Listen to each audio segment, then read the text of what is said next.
Kalau buka puasa, yang pertama dicari seringnya es teh, es kelapa, es apa aja. Pokoknya yang dingin dan nyegerin.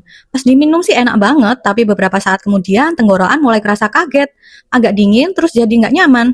Padahal malam masih panjang, masih mau terawih, ngobrol santai, atau lanjut aktivitas lain. Tapi tenggorokan malah jadi kerasa ganggu. Sekarang aku jadi lebih ngatur. Setelah minum dingin pas buka, aku rutin konsumsi madu Gurafit sebagai pendamping kecil biar tenggorokan lebih nyaman. Madu Gurafit dibuat dari madu hutan murni, dipadukan dengan jahe, jeruk nipis, kayu manis, dan daun saga. Rasanya manis, ada hangatnya, dan enak di tenggorokan. Biar segar tanpa bikin tenggorokan kaget. Madu Gurafit redakan batuk, legakan nafas. Kalau kamu sering kebanyakan minum es pas buka puasa, cek Madu Gurafit sekarang. Klik link di bio atau keranjang kuning dan pastikan pilih produk yang asli ya.